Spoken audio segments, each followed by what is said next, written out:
তোমরা কয় ভাই? কথা বলতে পারে না এরা? কয় ভাই আপনার সাথে কথা বলি? 3 ভাই। এত অন্ধ মানে বাকি 2 জন বড়জন ভালো। 3 জন ছেলে মেয়ে নিয়ে এই ঘরেই থাকে না? ও। কি কথা বলবো আমার সাথে? এখন এর আম্মুরে পাওয়া যাবে কবে? শুক্রবারে না? শুনেন, আমাদের প্ল্যাটফর্মটা হচ্ছে কি জানেননি, আমরা এমন অসহায় পরিবার আছে, একটা সাইড বাই সাইড নেব যে ধরেন না মাসিক একটা হিসাব থাকবো, ওই হিসাবের মধ্যে কি জানেননি যে এই জিনিসটার জন্যে তার আর কোনো চিন্তা করতে হইব না। এভাবে আমরা অসংখ্য পরিবারকে মানে হয়তো আমরা এখন ছোট করে দেখতেছি, একটা সময় হবে কি জানেননি যে সংখ্যায় বাড়বো।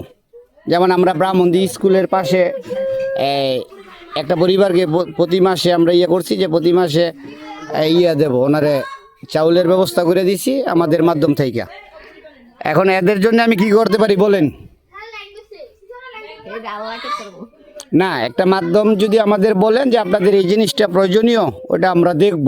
এই জন্যই ভাই বলতেছে যে লাগে বেশি দেখবেন, আপনাদের প্রয়োজনীয় যেই জিনিসটা ওটা আমরা ক্যাপচার করে দেব, যাতে এই সমস্যাটা মানে দূর হয়। যেহেতু একই পরিবারে, যেমন ঘরের অবস্থা তেমন মানে ভালো না।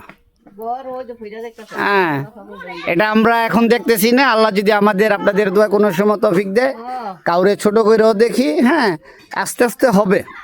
আমাদের জন্য দোয়া করবেন, আমরা যাতে এটা চলমান রাখতে পারি। এর পাশাপাশি আল্লাহ আমার হায়াতে বাঁচাইলে এটা অনেক বড় হবে। কি ভাই এরকম না? আজকে যদি আপনার পাশে আমি 10 টাকা দিয়ে দাঁড়ায় থাকি, হ্যাঁ আমি আপনাদের এলাকারই সন্তান, ওই পর্যায়ে যে দেখা যাবে কি জানেননি যে সংখ্যায় বাড়বো। সুতরাং হয়তো সময়ের অপেক্ষা। তা এখন কি আপনি কথা বলবেন না ওর মা আসলে ওর মার সাথে কথা বলবো, কোনটা বলেন? তাহলে কি শুক্রবার আসলে বজবো না? আচ্ছা ঠিক আছে, তাহলে শুক্রবারে আসমনে, ঘরটাও দেখলাম।